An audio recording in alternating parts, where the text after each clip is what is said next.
On this week's episode of the Superhero Show, we'll find out if the butterflies are able to take over the world on Peacemaker, if James from the Timeline Scavengers can take over the Superhero Show, and if Jean Grey makes it out of the Dark Phoenix Saga alive. All of that and more on an all-new episode of the Superhero Show.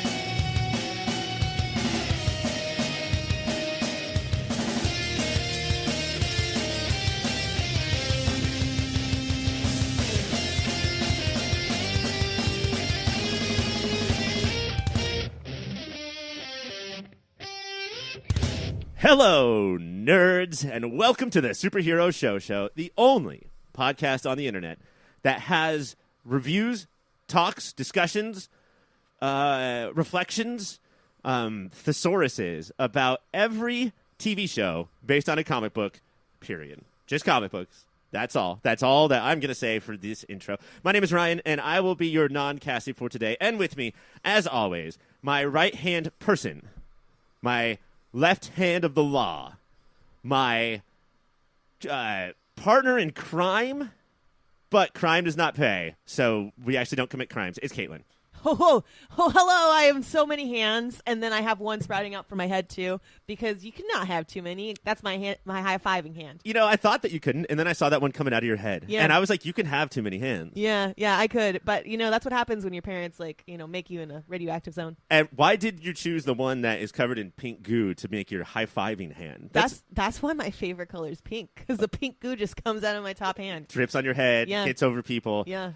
Katelynn, are you ready to do this show by ourselves? Oh, yeah, Ryan. You're not, are you? Yeah, no, I'm so ready. Why are you crying then? Because I miss Cassie. Okay. What if I was to tell you that Cassie is here, played by James from Timeline Scavengers? What?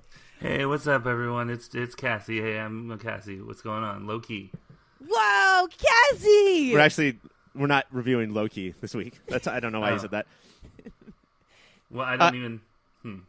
For non-viewers who can't see James right now, just so you know, Cassie looks just like Nick Miller with a beard.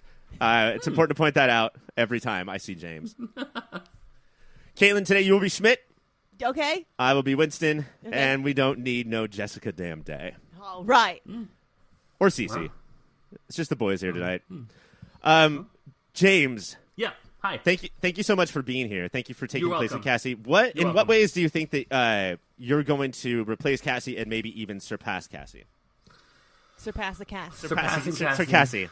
Sir Cassie. Well, my Cassie capacity is pretty much maxed out, but I have the audacity to max out my Cassie capacity, and I think that's really primarily what I'm bringing to the show. I just hope that you win good awards and you don't get a Razzie for being Cassie. Ooh, yeah, I don't get it. Katelynn, can you think of anything that sounds like the word Cassie? Lassie is the dog. Lassie is a dog. James, are you with that? Here. Okay, yep, nope, you're not. 100%. Okay. DC character Lassie. We have an amazing show tonight. We are going to talk about Resident Alien and Raising Dion, and I almost said Resident Evil, and that fucks me up every time. And, of course, X-Men the Animated Series. But first, the finale of Peacemaker.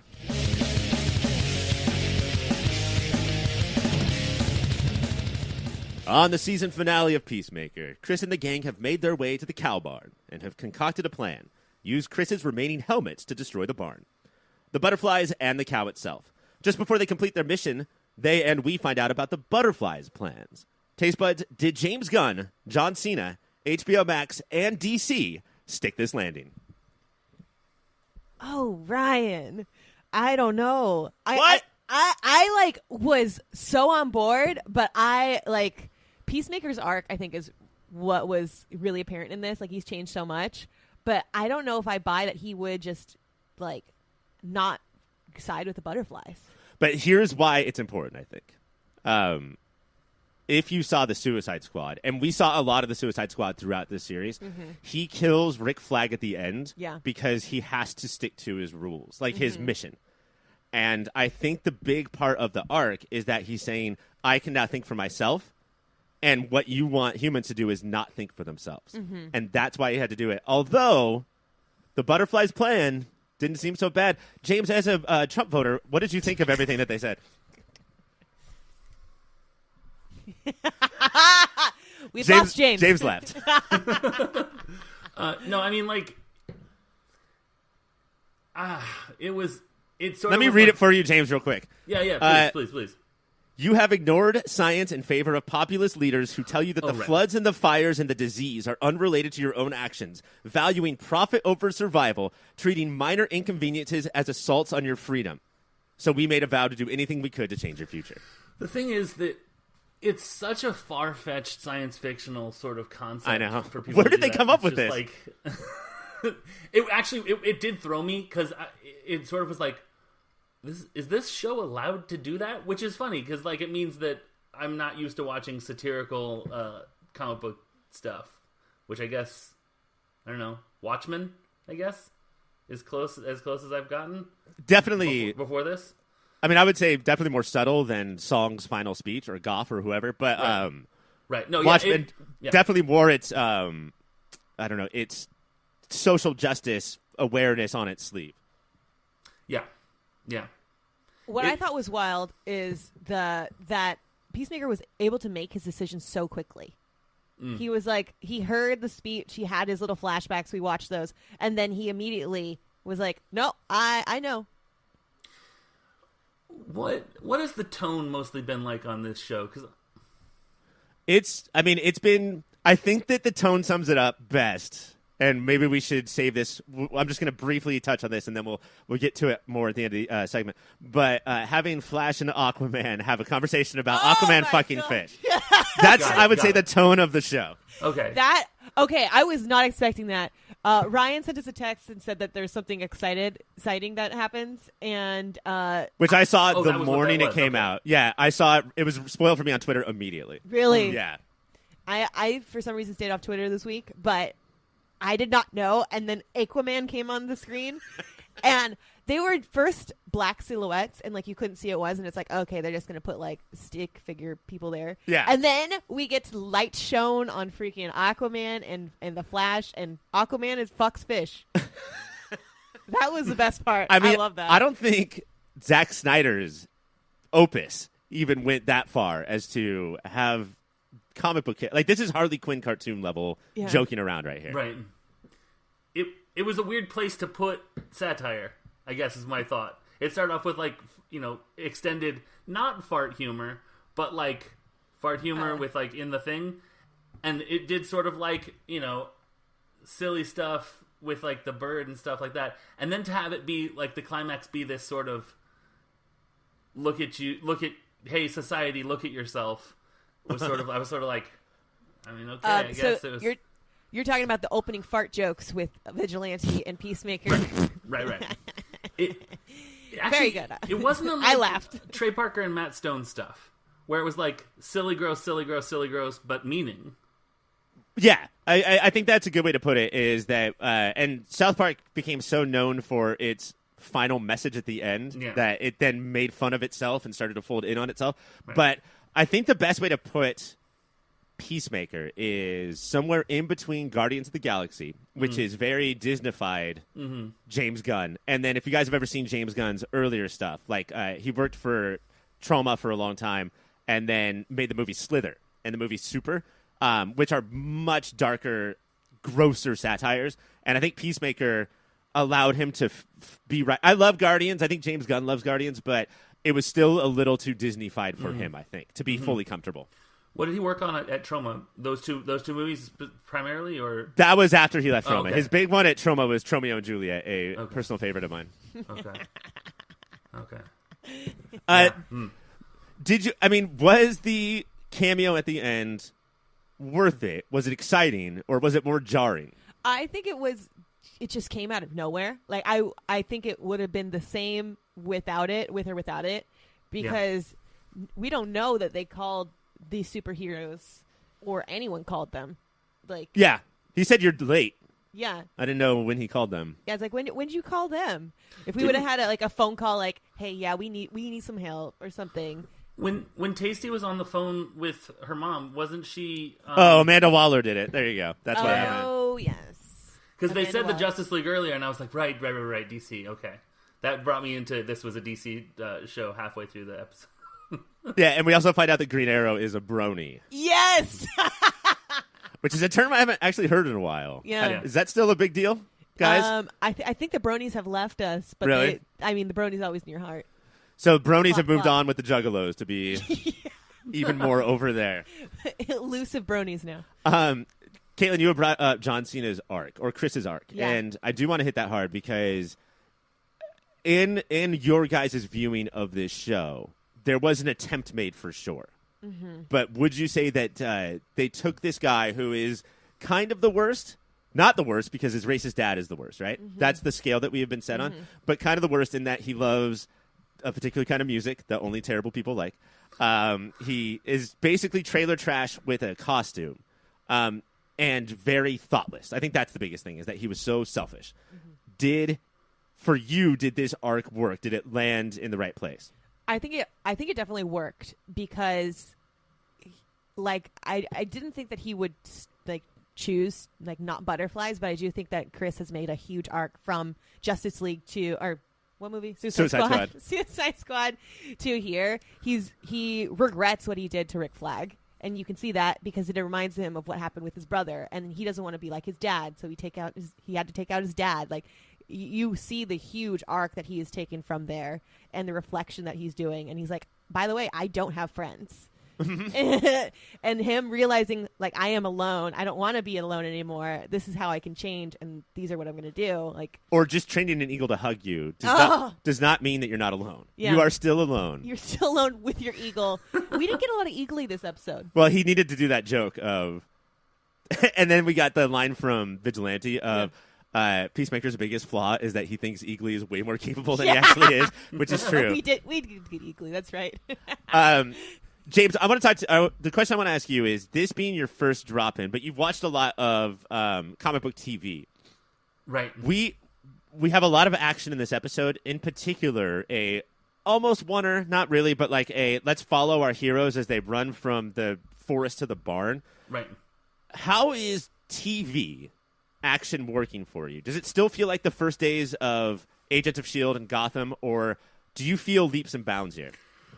Well, it's different. It's a different genre than Agents of S.H.I.E.L.D. and Gotham, which are more character. I mean, I know this was character-based, kind of, but like in terms of fighting, it's more like, whoa, cool, sort of more Daredevil-y kind of Netflix Marvel hallway sort of scenes. Stuff. Yeah, exactly.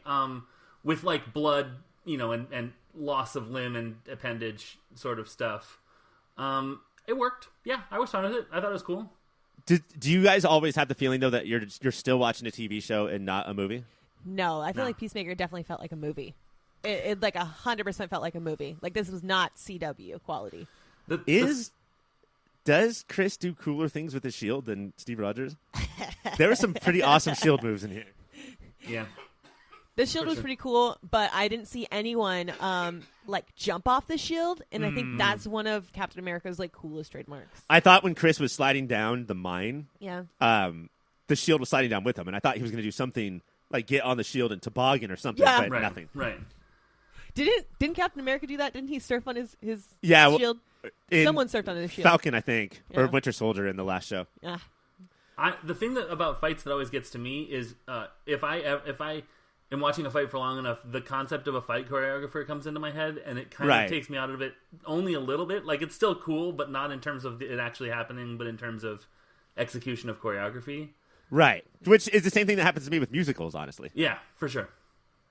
Where it's like, they are doing a great job technically. I mean, wrestling kind of too. Not to break kayfabe, but like, this show is fine for that. With John we knew it was going to happen eventually.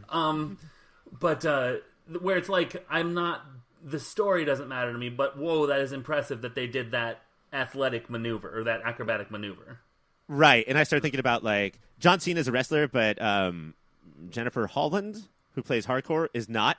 So all of the shit that she had to learn. She is fucking badass in this scene. Yeah. She's so cool.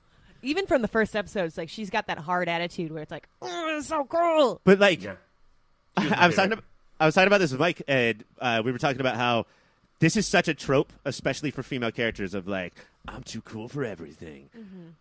Maybe Jennifer Holland is just this badass. I think she is. That's But I don't that's think the you can- impression I get. Yeah. You can't put that on. You can't. No, she's an actress, but not this good of lifestyle. an actress. I think it's the hair too. I think her haircut really works for her. It's the haircut. Yeah.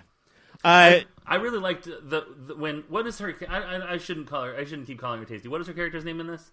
Autobio? Okay, yeah, I really liked. Is that supposed to be like autobiography, like autobio? It's her last name. Okay, right. Okay, cool. Never mind. It's her wife's last name. Got it. Right. Oh, more about that later. I thought her running in and her stuff that she was doing, I was very impressed by that. That was probably the most impressive to me. Okay, because this whole show they have been saying, Autobio, you're made for this. The reason you're here is because you're made for this, and we haven't seen any reason why. Yeah. I mean, you can't just keep saying that to people.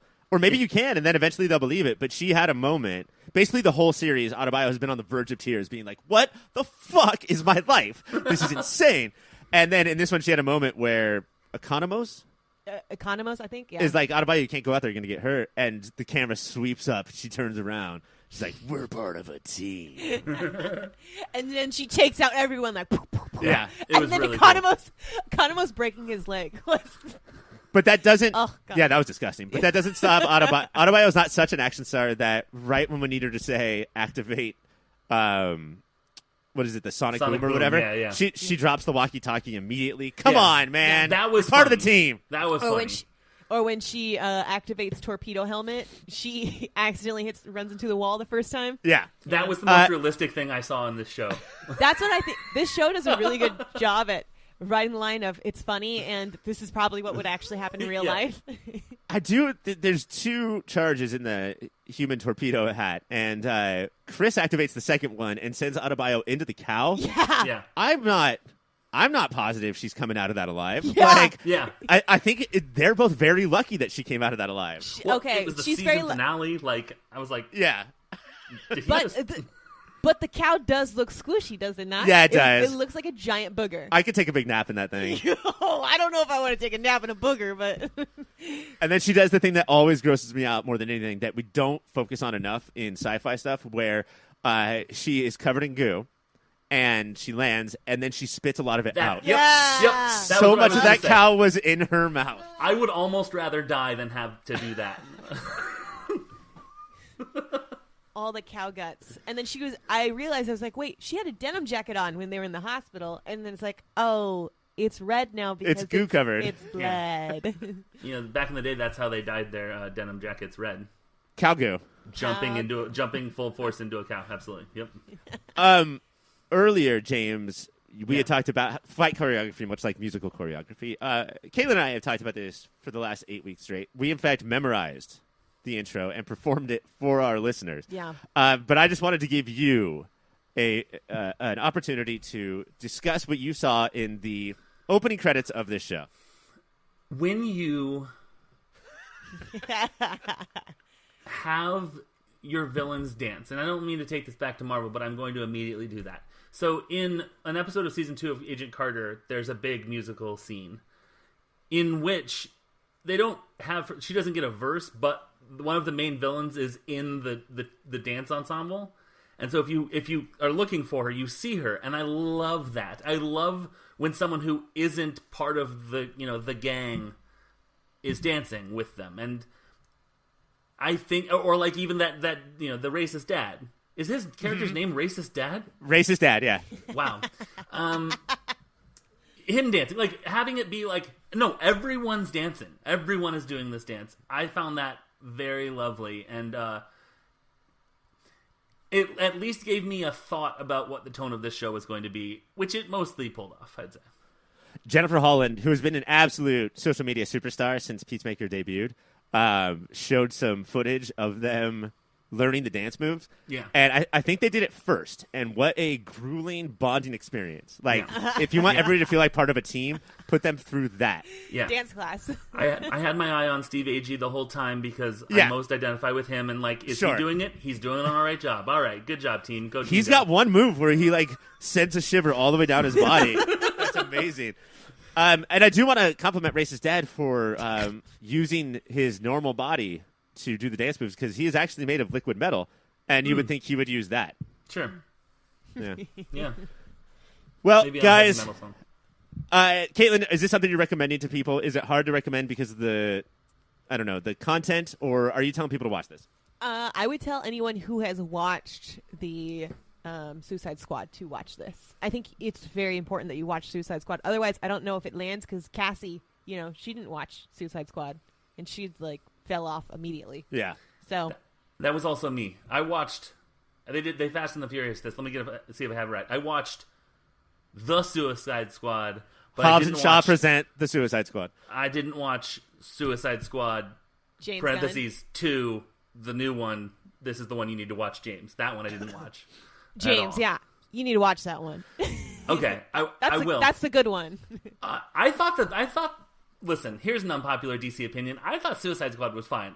Aside from Jared Leto's Joker, aside from that, I thought everyone did a pretty good job. I've never heard that before. Yeah. Listen, the Joker brought it down a lot, but when he wasn't on screen, I thought it was fine. I thought it was just fine. You know what? The Joker is chaos, and sometimes that's what he is in a movie. He just has to ruin it. I think it would be funny if you told someone this is a James Gunn work, and he's the guy that did Guardians of the Galaxy, and then you just leave the room and have them watch it. I think that'd be a funny thing to do. Maybe to someone you don't like so much. But based on watching this finale, do you think you're more prone to go see James Gunn's Suicide Squad and the rest of the show? I mean, I like a superhero team movie. I'll probably watch it. I'll probably track it down. I don't know that I would watch more of this. John Cena's acting, I think he's a perfectly charming person. His acting, it's like I like him. I'm going to say something that maybe sounds like I don't. It's like he watched The Rock acting. And it's like, oh, I can do that. I can do that. He's doing a passable job of a facsimile of what The Rock does. But he's way shorter, so yeah, it's weirder to me. Not to be heightist, but this is weird that he's so much shorter. This show is what convinced me. Like, I think that he is actually way better than The Rock. The Rock doesn't make decisions. I think that The Rock is sort of that movie. Did you guys watch Red Notice? Yeah, I did. Was it good? Not really. It was what you expected. Okay, so it should have had a different title. I didn't even register that it was a thing until people started talking about how it wasn't good. It should have had a way different title because I thought it was some sort of policy change at Netflix. The big tweet I kept seeing around was, this movie sucks, and it's the three blandest actors, the three blandest stars that we have today. I'm sorry, Ryan Reynolds is in that movie? Ryan Reynolds included, yes. But I love Ryan Reynolds, but they were very bland in this movie. And the people that stood out were the background characters that really made the whole movie happen. And it was just like, we are high A-list actors, and we are here to do our job. Is what it felt like. Who was the third one? Gal Gadot. Oh, yeah. Right. No one's going to argue with that one. And I think after watching Peacemaker, I think that John Cena makes more decisions, is more dynamic than Dwayne Johnson is. I would agree with that. Okay, but don't you feel like he has an air of, oh my God, isn't it weird that I'm acting? I don't think he's the best actor, for sure. His but I do acting think he's is better fine. than The Rock. I feel like it's sort of like, he sort of feels like a jock that's leading the play and does a fine job, but also has kind of a sparkle in his eyes, like, this is so weird that I'm in this. Yes, I would agree, and I think that's part of his. Me to do that.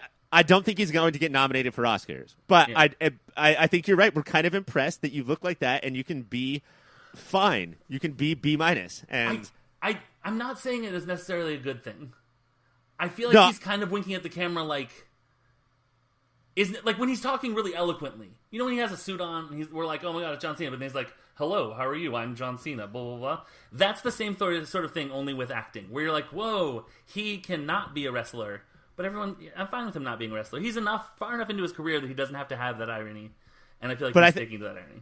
I think we're coming from two very different places because fair. you in high school you were picked on by John Cena's, and I was the John Cena of my high school. Oh, okay, So, yeah. I've heard that yeah. about you. I never saw anyone pick on me, but sort of felt like I was being picked on. I'm not really sure.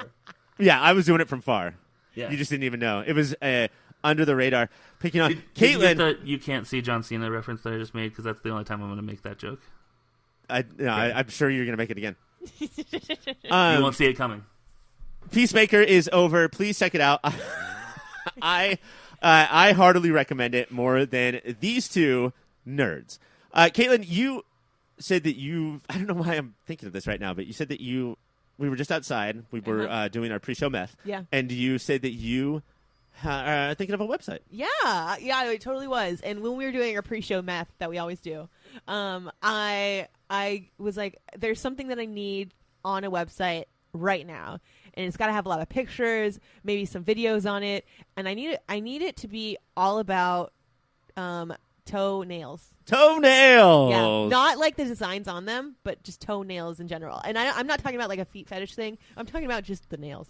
Okay, so like clipped toenails, like on the floor. No, like toenails attached to your feet. You guys live with other people. Yeah. Do you ever sit down on a couch and like reach over and just there's just a fucking bag of toenails sitting there? No, No. Thank God. No. Me neither. Same with my wife. But that would be a great feature on our website. So What can is you it that you're talking about right now? A good website. Toenail.com. Got it. Yeah. Got it. Okay, gotcha. James, I see would what you- we're doing. I see what we're doing. Sorry. Cut all that. Would you visit toenail.com? Depends on how good the clips were. That's our tagline. I seen that one. Yeah. Katelynn, are you gonna make this shit by yourself? I would, Ryan, but I don't think I'm skilled enough to make this type of website that I want. Could I tell you about cybersprout.net? Oh, please do. Oh my god, I thought you were gonna say no. That would have sucked. Well, let me tell you that their design experts are well versed in digital strategy and elegant design, combining the two masterfully. They work hand in hand with you. They focus on collaboration and goal-driven design to help make sure your website reaches the right customers. The right customers? I don't know. Yeah. Are you mailing your toenails? Is this a Ryan, I know you said you found some clippings in your couch. Yeah. That's going to be, it's going to be e-commerce over here. Well, I'm going to start keeping them in. I'll sell them to you at like cost. Okay. And then cool. you can mark them up for however much you want. Awesome. Toenailed.com, and the tagline is "That's my jam." That's my jam. See? Together. Me, you, cybersprout.net. This is how we make things happen. I love it. That's right. Cybersprout.net, your partner for the digital world. When we come back, the rest of the shows.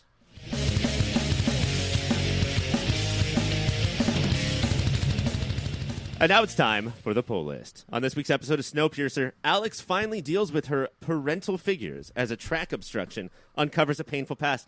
Taste buds, I ask you this. How do you handle your track obstructions? Lots of, I'd like to do Imodium. Imodium is, man, my household should buy stock in Imodium. Yeah. It's about that time.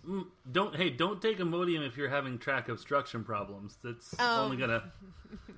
only throwing more stuff on the track, I would say. Just So do you just drink coffee and like chug milk? if I have a track obstruction, I take the disc out and I put a little Windex on it and I just sort of get off the smudge that's obstructing all the tracks. On your CD? On my CD, yeah. On your compact disc that you Yeah. put in your compact disc player? Compact disc changer, thank you. How many discs does it hold? 13. Whoa. Yeah, it's the Baker's dozen. It's the Sony Baker's dozen. They don't make it anymore. Yeah, we won't explain CDs to Katelynn. Snowpiercer is on Mondays on TNT. Your next show is Raising Dion. On the 4th and 5th episodes of Raising Dion, Bayona tries to bring a mysterious sinkhole under control. Meanwhile, Braden pays Pat a surprise visit. Taste buds, I ask you this. How do you handle your sinkholes? Yeah, same way. Imodium. Yeah, Imodium, man. I just recently found out, and Katelynn, this might be good information for you. Imodium is not a suppository. I just learned that too. It's did. wild. So crazy. I guess I've been doing it wrong this whole time. I never understood how suppositories would work if you're shitting everywhere. Like, isn't that the worst place to put anything? Yeah, it's like, Yep. I want something out. Don't put something in. Don't put it in. Don't put it in. That's a one-way street, my friend. Katelynn, Yeah. You had dogs to feed this morning. I did. And so you threw some Raising Dion on. I sure did. So I watched some Raising Dion. I actually watched both these episodes of Raising Dion. And during these, we get a lot of talk about the hole and people and the effects of the hole. So in the hole, there is like these plants that are growing and they're also glowing and they have attached themselves to people. So one of those people happens to be Dion's mom. And so she has like a scratch on her arm from a previous episode. Does it make her less of a bitch? It does for like 1 second. It could make her worse. For 1 second. And then, but yeah, she's got a glowing green arm. And then that Crooked Man guy, his name's Pete, I think. He's like in Biona. Pat. I love this show. Pat's in Biona right now, and he's a prisoner. But he's like, I see that your arm's glowing, and it's whatever is glowing on your arm. Like, there's something in me calling to it. So they let him out, and he does some of his like stuff in the lab to try to make a cure for her, but fails. So that's when you take one beaker and you pour it into another beaker, and then you're like, science! Yeah, he did that, and he was like, it's so wrong! So all meanwhile, there's other people with this green glowing stuff all over them, too, and they're already much more far along than Dion's mom. I just want to comment as a scientist, going into the lab with the intention to do something and it doesn't work is accurate representation of lab work. So yeah. Excellent job. This green goo stuff is turning people into, like, you know those ghillie suits? Ghillie suits. It looks like people are just turned into ghillie suits. Like Gilly from SNL? Yeah. Like that is a reference and a half right there. That's yeah. That one went over my head. Well, I don't know what a ghillie suit is. When you see a soldier that is coming up out of the water and they're wearing like gear, like seaweed. Yeah, you look like a big old seaweed monster, like Old Greg. If those you are know called ghillie suits. Ghillie suits. What a badass thing with a stupid name. So they're getting all monster-like. So Dion's mom knows that's what I'm going to be soon. So they're trying to find a cure for the big bad ghillie suit guys. I would say let Dion's mom let it happen. I honestly was like, if she dies, I don't see any like impact, like any change. Like it's going to be fine. Yeah. I mean, the show is called Raising Dion, and she is a single parent. Yeah. So I guess that might be weird. Yeah. But you'd have no one.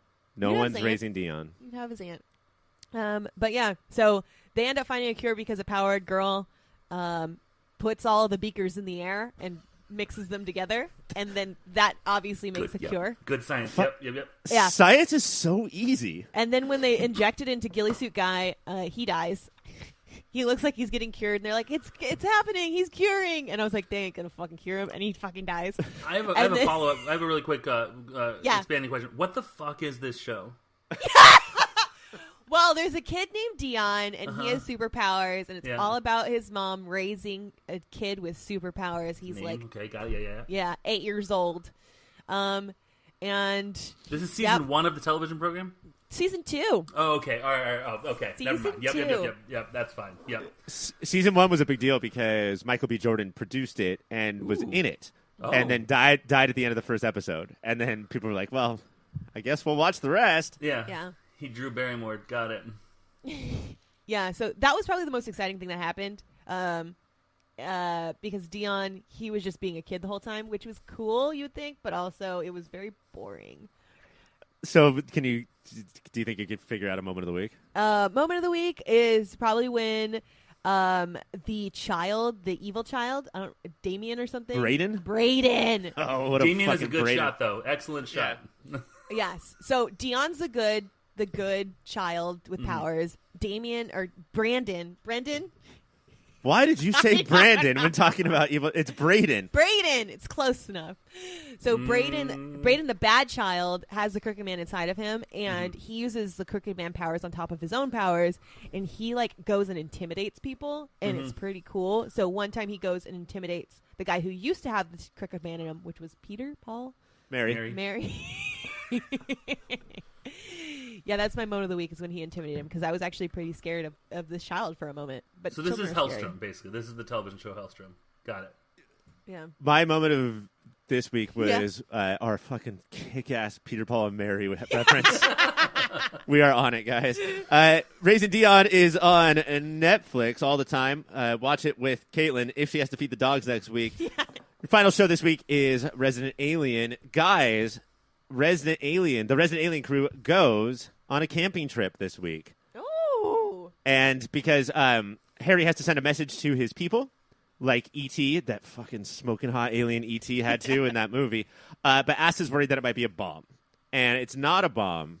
It is a bomb plot-wise because Harry sent a message that was like, I told them to not attack and kill everyone on Earth for 50 years. And then Asta, you'll be dead, and everybody you love will be dead, so then they can come and kill everyone. And Asta still has a problem with that. Like, Jesus, get the stick out of your ass, Asta. And then she knocks the thing over, and so Harry is still learning lessons about how to be a human being. Aww. So he was like, Asta's only going to live 50 years. Yeah. Maybe. I mean, Asta's probably 30. I wouldn't want that number to be 50. I mean, I'm going to live to 120 easily. Yeah. Yeah. We'll see. Why don't you just say 100 years, Harry? Yeah. He could have made it however long he could say 1,000 years. Yeah. Honestly, though, if let's say he said 100 years, right? Mm-hmm. Do you care? What? That the world's going to end after I die? Yeah. Well, then my children and everyone are going to be dead. I know, but do you care? I care. I guess I care. Okay, maybe I'm the weird one. You don't care. You wouldn't care. You're like, yeah, I'm dead. Like, But so wait, after I die? Okay, cool. Do your worst. James, do you really want there to be civilization after you're gone? Oh yeah.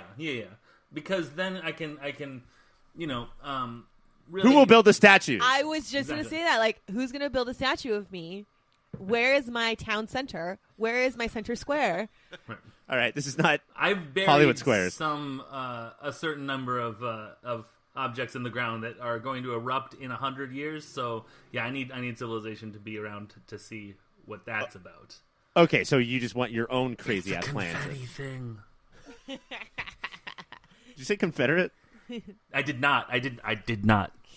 Okay. When you're from Virginia, you have to really make sure that is very clear. That you... My moment of the week is Harry goes in to see Max and Sahar. They're at a diner, and Harry says, if you don't give me my ball back, they stole his alien ball. Mm-hmm. If you don't give that back to me, I am going to do a lot of bad stuff to you. And then Sahar says, do you know what I'm going to do to you? And then it cuts outside the diner, so we can't hear anything. We just see Sahar like making these like disgusting motions with her fists, and then it cuts back to Harry, and he is shell-shocked and cannot speak. And Sahar just kicks back, like more proud of anything she's ever done.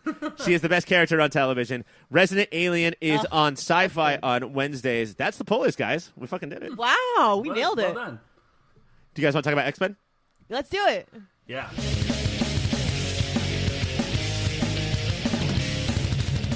That's right, ladies and gentlemen. It's time for X-TAZmania, bitch. The segment that is going to focus on the seminal Saturday morning soap opera of Fox Television. Shit.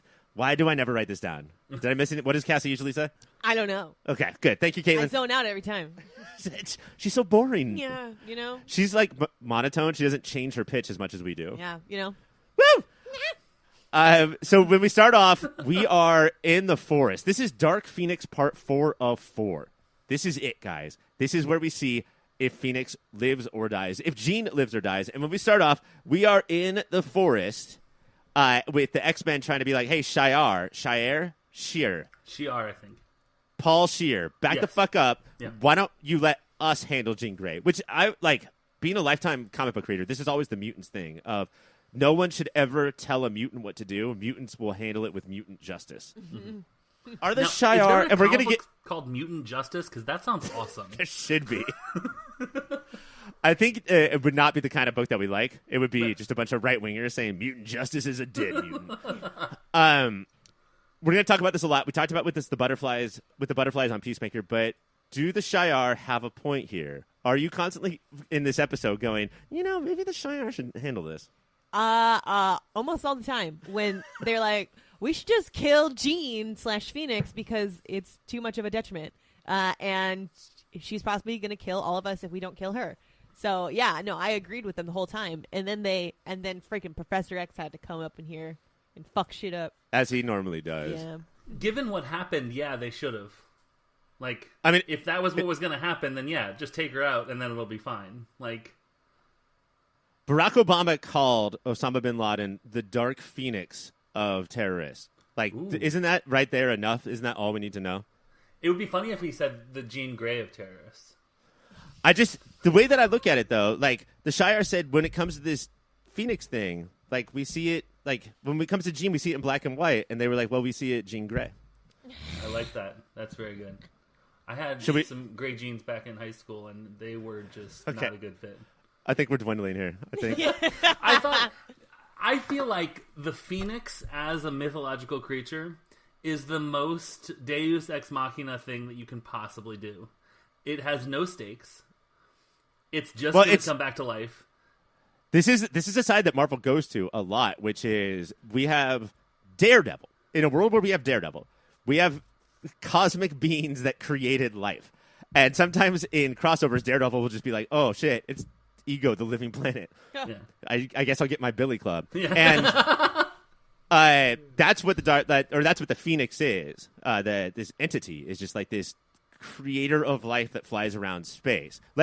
Before we get to the part where Phoenix talked to the X-Men, which I found very crazy, they get transported to the Shi'ar spaceship. And the way that Lilandra talks about Phoenix, I want to talk about this. She says it's just this monster that just wants new sensations and will do whatever it takes to get new sensations. And this is 1992. Is this all just a just say no to drugs thing? Like, this is all Jean Grey now wants to do is just experience these new things, and she will kill anyone or rob any mother's purse in order to get those new drugs. Is this a drug thing? That's all I was thinking. It's like, this is teaching kids sensations are bad. You just can't keep going to get that same kick, that sensation that you had beforehand. I didn't tie it to drugs, but now you say that, and I'm like, yeah, this is a big don't do drugs campaign. Or at the very least, like, it feels like that very fundamentalist thing of any feel-good feeling is bad. Yeah, if you're chasing after a feeling. Like an abstinence thing. Right. Yeah. There also was that 1992 Phoenix drug epidemic. I don't know if that was in Phoenix, Arizona, there was like the whole thing. Do you think they were referencing that? They were probably only solely, explicitly referencing that. I'm just joking. The Phoenix drug epidemic was in 1994. So, that's not funny to joke about, dude. Mess around with years like that? That's crazy on you. Then we get a couple of conversations. Instead of fighting, instead of we get some hangouts talking about what they should do with Phoenix, and it feels like people are torn. We have Chuck and Lilandra, Beast and Storm, and Wolverine and Gambit. Any of these conversations make sense to you? Beast never makes sense to me, so that one definitely didn't. But Wolverine was like, yeah, I feel like I need to do this, but I can't do it. He's just keeps saying that over and over again. Was this crazy open for Wolverine? Like, I've never heard him like tear his heart open and sew himself shut like this. This whole episode is just Wolverine just hurting, it seems like. Yeah. Because, like, from the beginning to the end, like, he's putting himself in positions where it's like, oh, whoa, Logan over here, he's got some feelings, and they're for Jean. And he doesn't care if Cyclops is here bearing his heart to her. He still loves Jean. Yeah, I guess really the only thing that wasn't adamantium about him was his heart. Yeah. It's true. But I love when Wolverine talks to anyone. All ever. Bub. And plus, it's Gambit of all people. Right. So stop talking like that. Yeah, Gambit. These two people are like, I don't care. I don't care about what you have to say to each other. The other one we have is Cyclops and Rogue. And the one that separates this one is Jean comes out at the end, and we have that thing of like, how much did she hear? You know, she interrupted them at one point, but I think she heard Cyclops being like, and Rogue, everyone, like, I don't want to kill her, but we kind of have to, right? Mm-hmm. I have a... Well, it comes to the point where, I mean, even Cyclops was on the side of, we have to get rid of her. She is already come to the terms, like, yeah, you need to get rid of this thing, and if I'm, if you take me out, take me out. And James, are you like me, which is basically you don't do anything, you don't think anything, you don't make life decisions until you check in with Cyclops, because he is the smartest, best character, not just in the X-Men, but have recreated. Yeah, the fully abled white man. Yeah, absolutely. You got to check in with them because they know what's up. Can I make a proposal? I have a bit of a stump speech to make. I think more serious soap opera-y Marvel stuff should have, oh my god, they're right behind me, aren't they, moments. I think that there's too few saying things as the person walks in, and then you realize it, and hilariously realize it, wide-eyed. I think that, and then Rogue looked at the camera, and she was like, "Ugh," let the steam out of her collar. Sugar. Everyone's voices on this is weird. All the accents are weird, really weird. We are right now, we're thinking that they don't know what they're going to do. We're thinking that they might side with the Shi'ar. I guess that's what the show is supposed to say to us. But then somebody says something that I've been waiting for somebody to say to me my entire life. We're at a crossroads here. Let's just fucking fight it out. Yeah. Let's just have a duel. Why is this never happening to me? Fucking Professor X over here with I'm trying to figure out what the name of it was, but it was like, no, they have to fight. It's a trial by combat is what it's called. Yeah. Trial by combat. And I love this because it's like, well, we don't even have to listen to testimony or have a jury. It's just whoever wins is therefore the winner of the argument. Yeah. Wonderful. Yeah. But it's a team. I thought it was just going to be one person. Right. But right. it's obviously all of the X-Men versus all of the B-Men, So when you can teleport over to the set of American Gladiators and you have use of the whole set, you really want to have a whole team sort of setting there. It's like, how are you going to make use of all of the falling, foam stones or like labyrinth stuff or Wolverine? Nitro shooting Who is stuff this? And Wolverine's like, this is Laser from the hit show American Gladiators. Love that. Like a Globetrotter-esque crossover with American Gladiators. That's what this show is missing. Do you have a favorite event in the fight? In American Gladiators? No, I don't care about the TV show. American Gladiators. I do. I can't think of what it is. I like when they're trying to run and they're like shooting the gun down at them, and they have to like get behind the things. I don't remember what the names of them are. There's only one answer, and it's the one where they have to run and get behind the things while they're... Because here's why that's the best one. The gladiators have to run from different tennis ball gun to different tennis ball gun. Yes. So there's like a tennis ball pistol, and then a tennis ball machine gun, and then a tennis ball rocket launcher. God damn it, that show is awesome. Is that the same game where they have to get the... No, that's a different game where they have to get the balls into the trash cans, and the people try and stop them. That's a different game. Yeah. And is that the one where they're in big hamster wheels? No. You're thinking of what? That one's just like football, but with less rules. Yeah, exactly. And my least favorite is the joust because I feel like that's the mainstream choice. That's like the Beatles of American Gladiators. Plus, I like the Beatles. Katelynn, you would fucking love this show. Let's talk some more about American Gladiators. Katelynn, here's the deal. What if there were lots of strong people, and also people who were not as strong but were also in like tights? What if there was people that had names like Nitro and Laser, and then there was people who had names like Steve and Janet, and they fought each other? Yeah, and what if it was like you could try and punch this guy, and no, not with that, with this big like mallet, like jousting thing, and then he'd just fucking... A giant Q-tip. Yeah, like a giant Q-tip, but then the other guy's like, I'm gonna knock you off this thing, and you're gonna die. And when you actually win... Imagine watching this athlete who you would think is an actor. They're just doing a TV show. But the camera follows them and they go in the corner and just start screaming like, fuck! Yeah. Fuck! Just roid rage all over the place. Yeah. American Gladiators brought to you by steroids. Speaking of fighting, we get to this big fight and it is, I'm going to say like 6-on-6, roughly. Yeah. Beast didn't do anything. So Beast never does. He never does.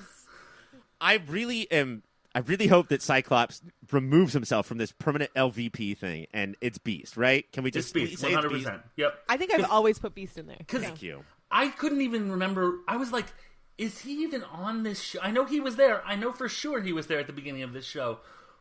Where on earth has he gone? And then he did show up, and like Storm helped him do something dumb, but like.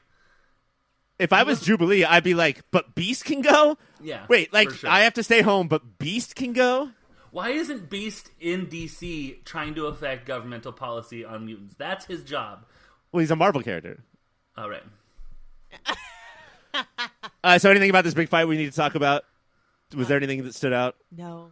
Okay. I thought it was wild that I was like trying to figure out what was going on, but I was like, but who are these people? And then why do I care? And why do I care? I do want to. I think I shout him out every single time, and I think it's because when I was a kid, I fucking loved his look.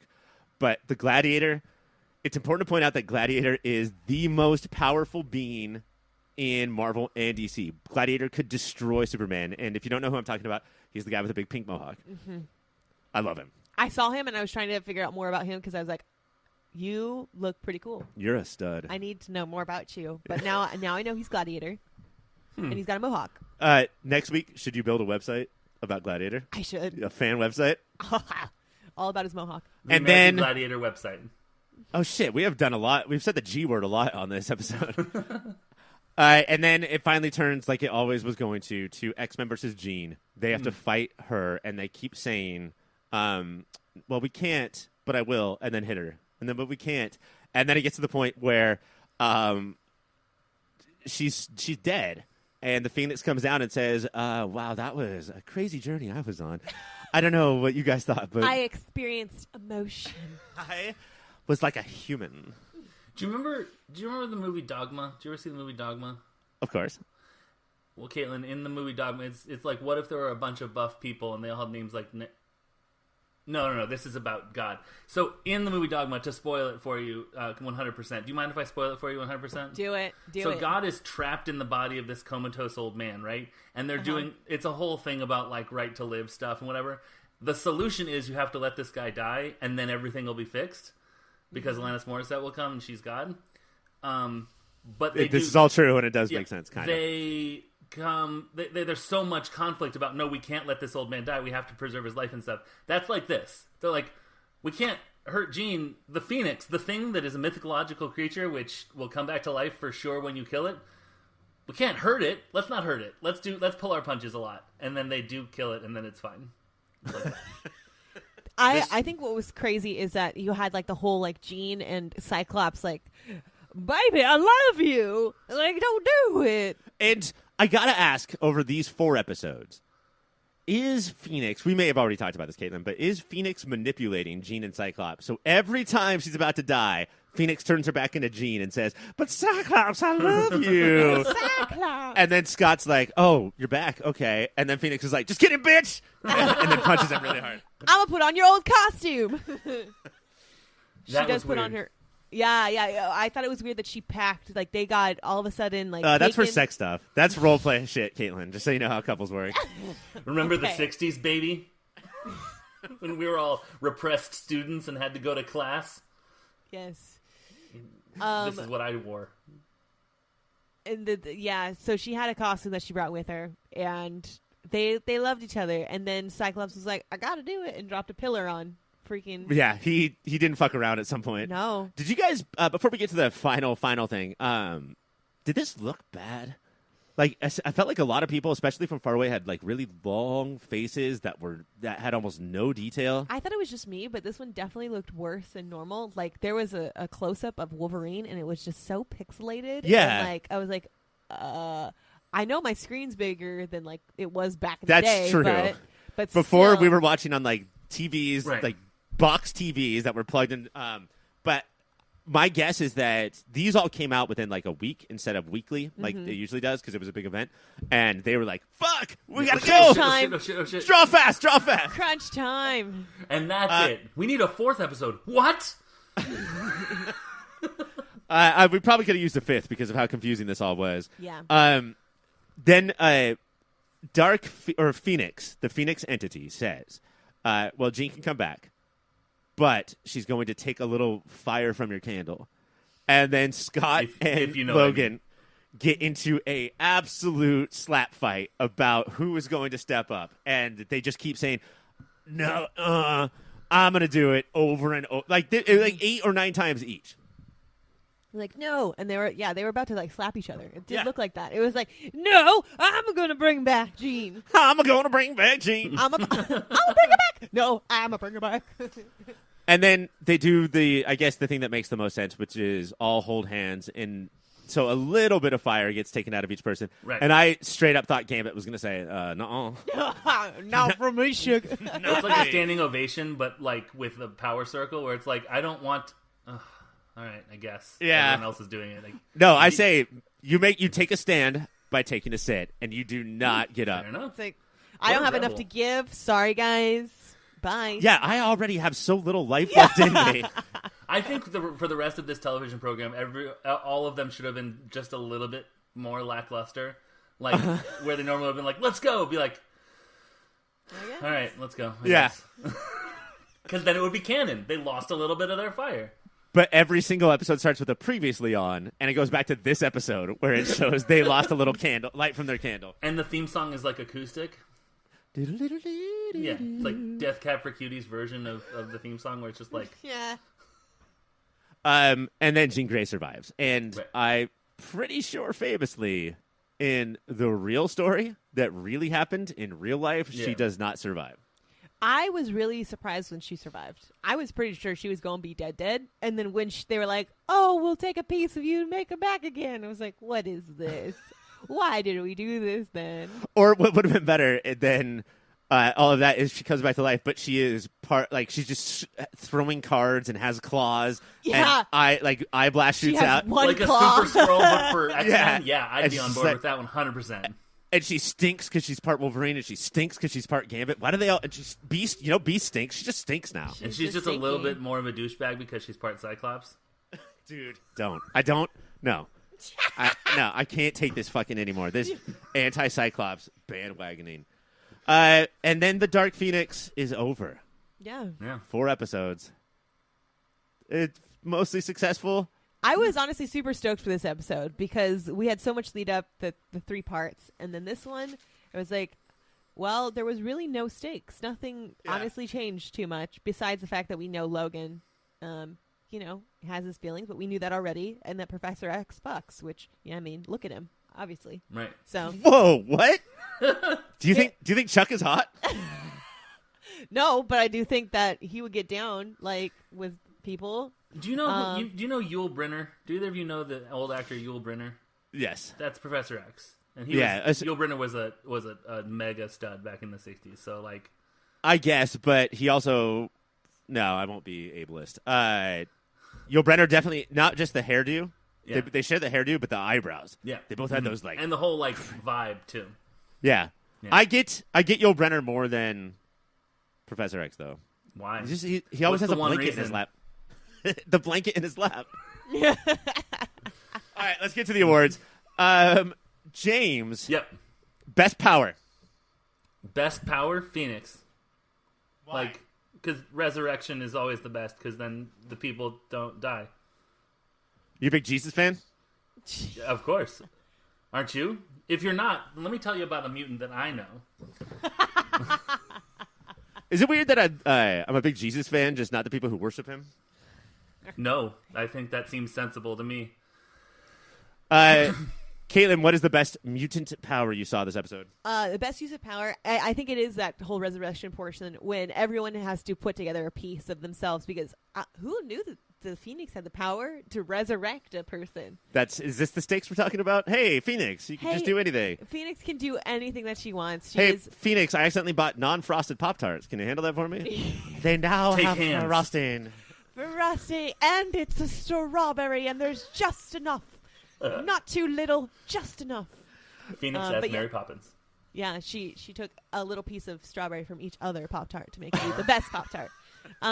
But yeah, no, that was my best use of power because it was pretty fucking cool. That is how toaster strudels work, though. You take a piece from the last toaster strudel for each future one. Yeah. So that last one has literally no frosting. Yeah. Okay, I had my power Invisible. was this red-skinned woman. Mm-hmm. I feel like there's a better way to say that. Who Storm is about to go off, and she just throws a little pink lasso on Storm. Yeah. And Storm's like, "Ow, I can't anymore." And that was we've been trying to figure out how to handle Storm for 2.5 seasons now, and she figured it out. She took Storm down so quickly. Yeah, I forgot about that in the fight scene. All right, I will. Since James said resurrection first, I'll give it to him. Thank you. Katelynn. Yes. Gasp moment. Oh, the gasp was when Cyclops was finally like, okay, yeah, I gotta kill Jean. And he drops the pillar on Jean, and we think that Jean and Phoenix are dead. And then the fact that Phoenix came out is like, we did this for nothing. Now, yeah. Cyclops did that, but before he did that. He did not say, Gene, this is because you're a pillar of our community. Did that bother you? All right. James, best gasp moment. Yeah, or biggest gasp. Resurrection, again, is my answer for that one, too. Are you going to do this all 5 for 5? Yeah. It's both the MVP and the LVP. Yeah. It begins and ends with Resurrection. It's the Alpha and the Omega. We already talked about Gladiator, the space kind, not the American kind. Right. He beats Space Rogue, America. I think, and he stands over Rogue's body on the ground, and the camera is Rogue's point of view, and all we see is Gladiator's honking dick, and I gasped out loud, and I'm going to win this one. Or actually, Gladiator is going to win this one. Best 90s moment, or most 90s moment, I will start. There's a guy on the bad guy team, the Shi'ar team, with just fucking dope-ass red Oakleys. And that's how we looked back then. Like, it fits in with nothing else that anybody's wearing. He just looks like he's like, after this, I'm going to get a snowboard. So I'm going to give it to Captain Red Sunglasses. Okay, James? fair enough. When they were being invaded by Phoenix voiceover, there were cartoon flames and real flames shit. overlaid with each other. Yes, that was yes. very, very 90s to me. That took me back.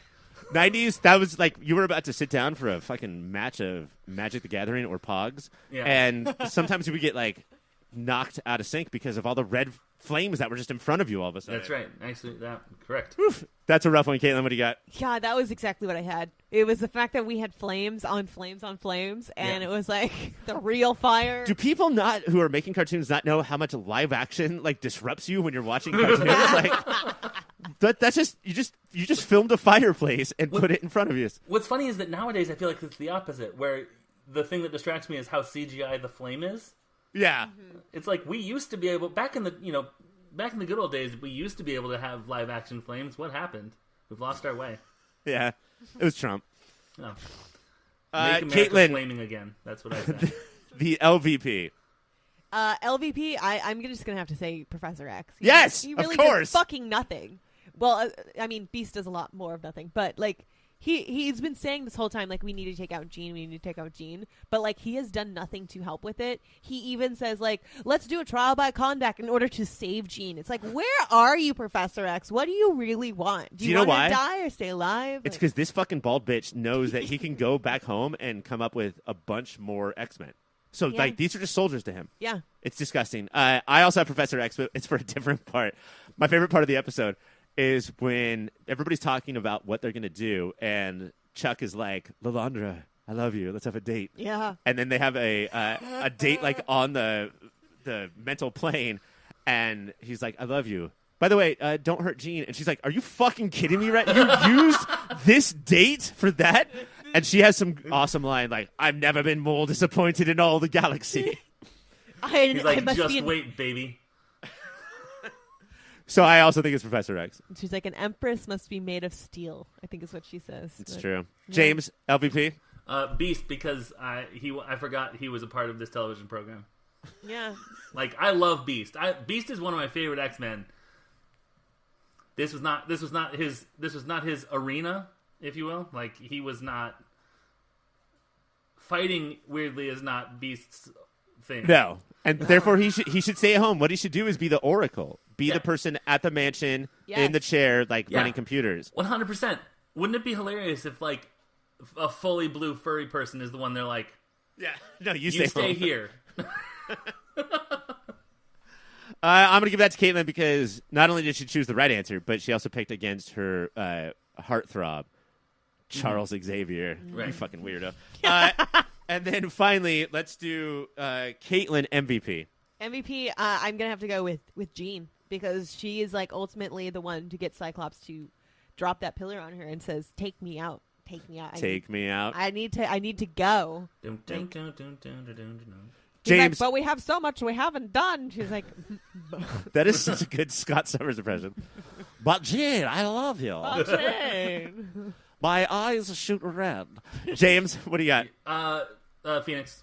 I don't know if we count her as Jean or, where does the Phoenix end and Jean begin, but Phoenix was like, dropping the column on her, I was like, that's not gonna do anything. She just swept the whole planet of, like, she she's holding back. I also feel like Charles Xavier is holding back all the time too. Like he's letting his kids play, where it's like your kids are playing kickball, and you're like, I'm not going to play because I would destroy everyone on this. I honestly think that they have to. Like if they don't, then like either Gene or Chuck, like they'll fart and somebody in Des Moines' head will explode. Absolutely. Like they have to. They basically have to pretend that their powers are about 10% of their powers. Next year on Peacemaker. I picked the fire. I picked the real ass fire as the MVP of the show. I think the three of us add up. If we hold hands and add all our MVPs together, we get the Phoenix. I think that's. I wish the directors had come on and said, we need to take a little part of each of your personalities to create this real ass fire. And I'm going to give that to me. But James, you won. You got the most points there. Nice. I love it. Excellent. Now you get to make a 20-minute speech, and it cannot be 1 second shorter. Hello, everyone. I find myself in a... I'm sorry, James. Part of the speech is just whispering. Oh, just as quietly as possible. All right, I'll get there. But I'm going to start loud. Hey, everyone. So... Katelynn, can you tell us about a website before he finishes? You should go over to yourpopfilter.com. That's where you can find some really cool articles. And farticles is what Mike says. I almost called him Mark. not almost. You did. I did call him Mark. He is Mark now. And you should also go to yourpopfilter.com/Amazon. Nope. Yep. No? You're right. That's your new Amazon bookmark. Yep. And then one more. And another one is... Patreon.com. Oh, that's a good website too. /YourPopFilter. Yes. Pick a tier, join that tier, help us out. It means so much. You get a bunch of free stuff. Patreon members for Superhero Show this week got a segment about how Katelynn and I think James will disappoint us on the show. Yes. And you have to be subscribed on Patreon to hear that shit. James, tell us about some other podcasts our and audience furthermore, I'm sorry. He's busy. Yeah. Sorry, I think I was muted. Are there any other podcasts that these people might like? I can think of 3. Can you name all 3? Almost certainly, yeah. Oh, okay. Sorry, this is the time. Okay, got it. I thought we were just discussing like people's interests. So, okay, if you want very vaguely. Yeah, exactly. Just I call it optimism. You call it vagueness. I call it optimism. All right. So, as has been probably mentioned or redacted. I am one of the hosts of Timeline Scavengers, which is how I say it because I have a Southern accent, and it is an MCU podcast where we make the MCU as complicated as humanly possible. I thought it was already so complicated. Right, yeah, we decided to that wasn't complicated enough, and we wanted to devote our lives to a podcast where we watch and talk about the MCU plus any TV shows that aren't or maybe someday soon will be because they're all being removed from Netflix, and I assume they're getting put on Disney Plus. Or Hulu. Yeah, something. Just don't take the Agents of S.H.I.E.L.D. away from us. It's a large portion of our show. But we go through it in historical order or like chronological order. Like if something takes place is a flashback to 1920, that's going to happen before events that happened in 1931, for example, just for a random example. So it's a historical order. It's fun, and it also means that like when stuff like The Eternals comes out, then we have to record a bunch of episodes and place them back in the timeline where they go. So it's kind of fun. It's super complicated. Very insane. Mm-hmm. Also, there's 2 more. Let's see. Of mine? Let's see. Okay. No. That you did your one. Let's see. Look, of mine, look at your 2 other panelists and think about that. Mine. Let's see. Okay, so looking at Katelynn, Blink and You'll Miss It is a show that I do that Katelynn has been on. That is true. Wait, you do a Blink 182 show and Katelynn has been on it and I have not? Yeah. Hey, so here's the deal with it, and watch how this turns into a plug. So it is a Blink 182 discography podcast plus all of their side projects, but each episode is only 5 minutes or less. And so I've done all of their discography, a bunch of their B-sides, plus all of the stuff by Boxcar Racer, Plus 44, Strange Creatures, and that's What did you do, Katelynn? I did one of the new albums of Blink-182 when it came out without Tom DeLonge. Yeah, when new albums come out, that's a new season. So the next Was it release by Neighborhoods? Blink-182, Was it 9? No, it wasn't Neighborhoods. It was 9? It's 9. It was 9. That's right. Yeah. 9 Yeah. 9 has Pin the Grenade, one of the best Blink songs of all It's a very time. good song. So you're welcome to be on when the next Blink Nope. album comes out. That's, Nope. well, Don't want to do it. Nope. Go fuck yourself. And then also, Movie of the Year is the show that I'm on, where we try and figure out every single movie that has ever come out. That's a bad plug. And Katelynn is the co-host of Unnatural 20s, where 3 girls who have so few days left in their 20s, it's ridiculous, try to get through their 20s with the role of a D20. Both of those are on ryanandcaitlin.com. Is that it? That's all. Social media, at Your Pop Filter on Twitter, at Your Pop Filter on Instagram. Next week is a big show. Caitlin, you're going to be here? Yeah, I The think. Walking Dead is back. Oh, wow. I don't know if I You can already make said it. that you were going to be here. You signed on the dotted line. James, I want to thank you so much Hey, thanks. for doing this today. I'll be back next week too. You were better than we thought you would be. Oh, just gonna move past that. Okay, thanks. Thank you. So, for James from the Timeline Scavengers, from Katelynn from Natural 20s, and for me from Movie of the Year, my name is Ryan.